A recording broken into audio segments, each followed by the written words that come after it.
Bismillahirrahmanirrahim. Assalamu alaikum students. How are you all? Hope so that you all are fine and good.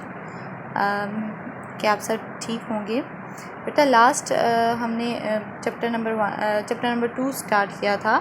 हमारे पास chapter number 2 जो था living organism थे और living organism के बारे में हमने पढ़ा कौन कौन से लिविंग ऑर्गेनिज़म हैं। फिर आपको मैंने यहाँ देखें तो सेल बताया, सेल स्ट्रक्चर के बारे में बताया और मैंने पहले आपको ये बताया कि हमारे पास कैरेक्टरिस्टिक ऑफ लिविंग ऑर्गेनिज़म क्या है कि वो हमारे पास रिप्रोडक्शन करते हैं, वो हमारे पास ब्रीथिंग करते हैं, वो ईटिंग करते हैं, डाइजेशन का प्रोसेस होना है, रिस्पायरेशन का प्रोसेस होता है, रिप्रोडक्शन का प्रोसेस होता है, एक्सक्रीशन का प्रोसेस होता है। ये सारी चीज़ें बताई। सेल था, cell is a basic structure and functional unit of all living organism. फिर उसके बाद हमारे पास सेल स्ट्रक्चर था कि सेल हमारे पास कैसे बना है। अगर ह्यूमन बॉडी को देखा जाए तो ह्यूमन बॉडी भी सेल से मिलके बनी हुई है, ठीक है ना। और इसी तरह प्लांट्स को देखा जाए तो प्लांट्स की बॉडी भी सेल से मिलके बनी हुई है, ठीक है। डिफरेंट किस्म के वस्कुलर टिश्यू और वस्कुलर सेल्स प्रेजेंट हैं उसके अंदर।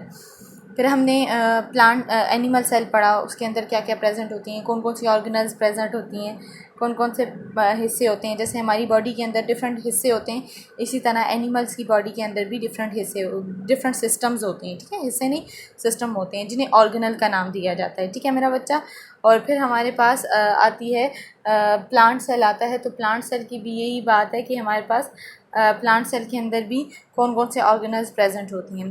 फिर हमारे पास रूट सिस्टम था। आपको पता है जड़ें जो होती हैं वो एक पौधे के लिए बहुत ज़्यादा अहम किरदार अदा करती हैं, क्योंकि वो उससे क्या करते हैं, एब्जॉर्प्शन करती हैं और एब्जॉर्ब करती हैं साल्ट और मिनरल्स को और फिर अपने पूरी बॉडी पार्ट को देती हैं। फिर शूट सिस्टम इन प्लांट को अगर देखें, अब देखें रूट सिस्टम था, जड़ें थी, तो शूट हमारे पास क्या आती है जी बेटा। ये शूट जो है हमारे पास छोटी छोटी टहनियाँ जो हैं, ठीक है ना। तो कहता है अगर बुक पेज नंबर 9 पे देखा जाए तो कहते हैं जो हमारे पास स्टेम्प है, जो हमारे पास तना आता है और उसकी जो ब्रांचेस हैं। फॉर एग्जांपल ये देखें, ये हमारे पास स्टेम्प है और ये इसके साथ ब्रांचेस जो आती हैं और ये लीव्स जो लगे हुए हैं, ये छोटे छोटे लीव्स लगे हुए हैं और ये जो हमारे पास आ रही हैं टहनियाँ जो होती हैं, ये हमारे पास ब्रांचेस जो हैं वो टहनियाँ जो होती हैं उसके साथ हमारे पास ये पूरा एक सिस्टम बनाता है। ये देखें, ये शूट सिस्टम है, सॉरी ये रूट सिस्टम है। रूट से के बाद हमारे पास स्टेम्प आता है और ये बड़ी ब्रांच आ जाती है और फिर ये आगे छोटी छोटी शूट्स आ जाती हैं और हमारे पास कहता है the stem and it's branches along with the leaf system make up the shoot system. कहता है कि जो स्टेम्प है और उसकी जो टहनियाँ हैं वो हमारे पास leaf along with the leaf system के साथ जो हैं, देखें लीफ सिस्टम के बिल्कुल साथ हैं। ये देखें, ये लीफ सिस्टम, ये सारा लीफ सिस्टम ही हुआ ना, ये सारे पत्ते लगे हुए हैं इसके साथ, दरख्त के साथ, तो वो हमारे पास क्या बनाता है, शूट सिस्टम बनाता है, ठीक है। अगर हमारे पास स्टेम जो है वो छोटी है और उसकी बहुत ज़्यादा ब्रांचेस हैं तो वो फिर हमारे पास क्या होगी, श्रब कहलाएगी। क्या कहलाएगी, श्रब कहलाएगी। और फिर हमारे पास अगर बहुत बड़े बड़े ट्रीज़ होते हैं, लाइक पाम ट्री, आपके पास खजूर का दरख्त आ जाता है, बनाना ट्री आ जाता है, तो ये आपके पास बहुत लंबे लंबे ट्रंक की तरह के होते हैं। ट्रंक आपने देखी है ना बेटा, जो सूंड होती है इसकी, हाथी की लंबी होती है ना, इसी तरह हमारे पास बहुत लंबे लंबे कदावर दरख्त होते हैं, ठीक है। लीव्स हमारे पास किसके साथ अटैच होती हैं, अटैच होती हैं हमारे पास स्टेम की नोड के साथ। मैंने आपको बताया था ये हमारे पास अगर हम देखें तो ये आ रही है शूट आ रही है, तो ये कहाँ है, ये इसके साथ अटैच है। और कुछ लीव्स आपके पास देखें, ये फॉर एग्जांपल ये इसकी नोड के साथ स्टेम की के साथ बिल्कुल जुड़े हुए हैं। स्टेम हमारे पास ग्रो करती है, स्पेशलाइज ग्रोइंग स्ट्रक्चर होती हैं जिसे हम बर्ड्स कहते हैं। बर्ड्स कोंपलों को कहा जाता है, जो छोटी छोटी कोंपलें होती हैं ना बर्ड्स, उनको कहा जाता है, ठीक है। Birds may give rise to branches of the stem and or they may be specialized to produce flower. अब देखें, जो रोज़ फ्लावर अगर देखा हो, गुलाब का फूल, तो पहले उसकी कोंपल आती है, छोटी सी डोडी होती है, उसके बाद वो क्या हो जाता है, फ्लावर बन जाता है। तो ये भी कहता है कि हमारे पास जो बर्ड है वो ब्रांचेस को क्या करती है, ब्रांचेस से राइज होती हैं स्टेम की और फिर हमारे पास वो एक फ्लावर की सूरत में हमारे पास आ जाता है। फिर कहते हैं कि हमारे पास स्टेम जो है वो कनेक्ट होती है रूट्स और the roots to the leaves, roots को रूट्स और जो the stem connects the roots to the leaf. जो स्टेम है हमारे पास, ये जो स्टेम है, ये तना है, इसने रूट्स को क्या कनेक्ट किया हुआ है, लीव के साथ। अब जब एब्जॉर्प्शन होगी तो बेटा यहाँ सॉइल है, ये इधर से एब्जॉर्प्शन होगी तो यहाँ लीव की तरफ ही जा रहे हैं, तो स्टेम के थ्रू ट्रांसपोर्ट हो रही है।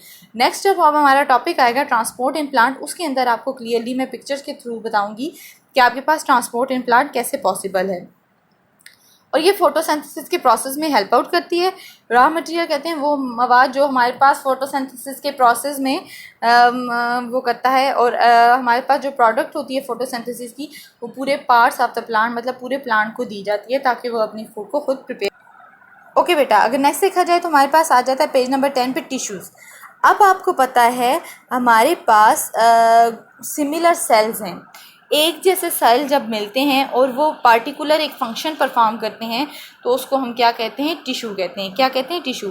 तो इसकी डेफिनेशन कुछ इस तरह से होती है, a particular cell when combined together and a similar cell when combined together and perform a particular function is called tissue. अब हमारे पास दो तरह के टिश्यू आते हैं, ये देखें आप, वस्कुलर टिश्यू, ये वस्कुलर बंडल है, और ये मस्कुलर टिश्यू आता है या मसल टिश्यू आता है। ये हमारे पास ह्यूमन बॉडी के अंदर, एनिमल के अंदर प्रेजेंट होता है, और एनिमल्स इसको मूवमेंट के लिए भी इस्तेमाल करते हैं। मसल्स तो आपके अंदर भी है ना, ठीक है ना, मसल्स की जो मूवमेंट होती है। और ये हमारे पास वस्कुलर बंडल है।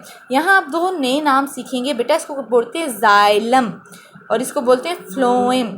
जाइलम और फ्लोएम।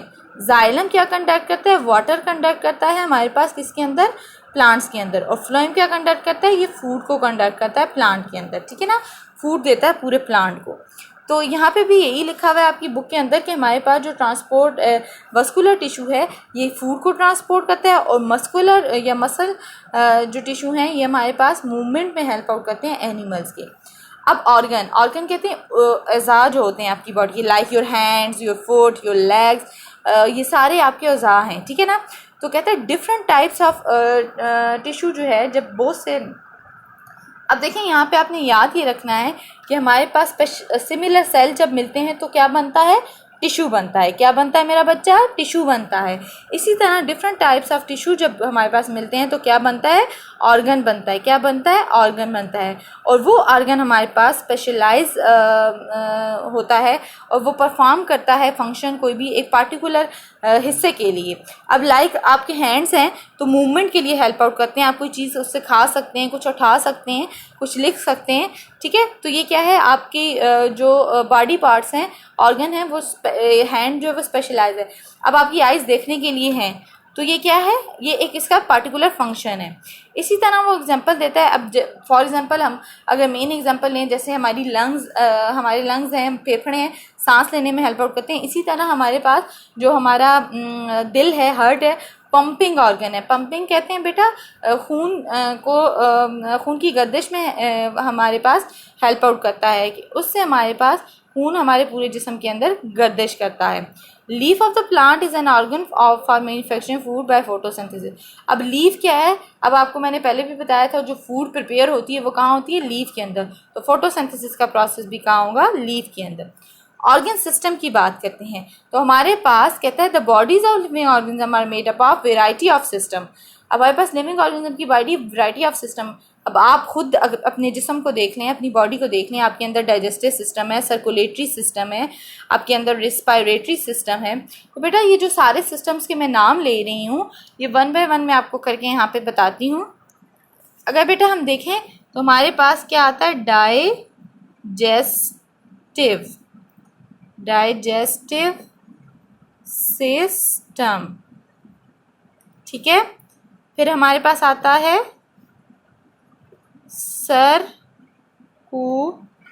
सर्कुलेटरी सिस्टम, रिस्पायरेटरी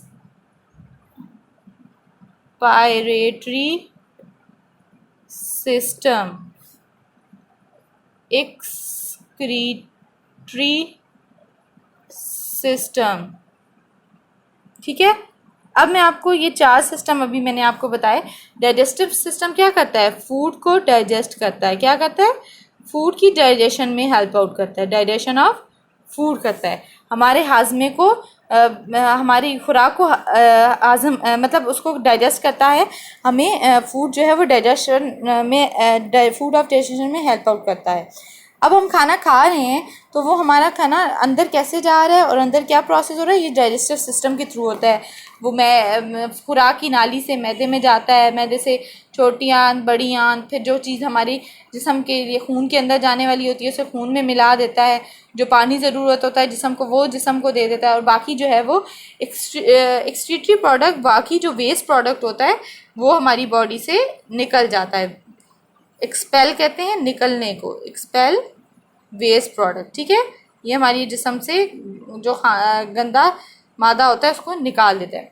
अब सर्कुलेटरी सिस्टम हमारे पास ब्लड सर्कुलेट करता है, क्या करता है, ब्लड को सर्कुलेट करता है, पूरे जिस्म को जो है वो बीमारियों से पाक और साफ़ खून देता है। और रिस्पायरेटरी सिस्टम क्या करता है हमारे पास, वो हमारे पास हमें ब्रीथिंग में या रिस्पायरेशन में हेल्प आउट करता है, ब्रीथिंग में सांस लेने में हमारी मदद करता है।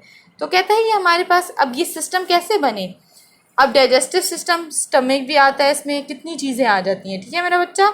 अब इसमें हमारे पास हार्ट आ जाता है, आगे हम नेक्स्ट टॉपिक्स पढ़ेंगे, इसमें हमारे लंग्स आ जाते हैं, इसमें तो स्टमक भी आता है, हमारे पास लार्ज और स्मॉल इंटेस्टाइन भी आता है, ठीक है, ये बहुत सी चीज़ें आ जाती हैं, ठीक है, इंटेस्टाइन भी आ जाते हैं। और यहाँ एक्सक्रीटरी सिस्टम में हमारे पास एनएस आ जाता है, ठीक है, तो ये हमारे पास आ जाता है। अब बेटा हमारे पास ये ऑर्गन सिस्टम है कि ऑर्गन्स ने मिलके, इन ऑर्गन्स ने मिलके इस सिस्टम को बनाया है, ठीक है, इन ऑर्गन्स ने मिलके क्या किया है, इस सिस्टम। अब हमारे पास ऑर्गन सिस्टम की डेफिनेशन क्या आती है, N organ system is a group of organs, ठीक है, ये मैं आपको नोट्स भेजूंगी, आप वहाँ से भी देख के लिख सकते हैं। An organ system is a group of system that work together as a biological system to perform one or more function, कि हमारे पास एक ऐसा सिस्टम जो हमारे पास किसी एक ऑर्गन से एक या एक से ज़्यादा फंक्शन ले सकता है। तो कहते हैं all these system perform important function without which the body wouldn't be able to survive. हमारे पास तमाम जो सिस्टम है वो अपना बहुत अहम किरदार अदा करते हैं अपने किसी भी फंक्शन को परफॉर्म करने के लिए, उसके बगैर हमारा जो जिस्म है वो सर्वाइव नहीं कर सकता, हम जिंदा नहीं रह सकते। System are made up of many organs which work together, और सिस्टम्स हमारे पास बहुत से ऑर्गन से मिलके बने हुए हैं, जैसे मैंने अभी आपको बताया हमारे पास स्टमक है, फूड पाइप है, लार्ज और स्मॉल इंटेस्टाइन है, वो डाइजेस्टिव सिस्टम बनाता है। तो इसी तरह हमारे पास ये भी कहता है कि सिस्टम हमारे पास बहुत से ऑर्गन्स को मिला के सिस्टम बनता है। तो बेटा ये था हमारा टॉपिक जिसमें हमने शूज सिस्टम इन प्लांट पढ़ा, टिश्यू के बारे में पढ़ा, ऑर्गन और ऑर्गन सिस्टम, ठीक है। आज के लिए इतना ही काफ़ी है। ओके बेटा, फ़ी अमान अल्लाह।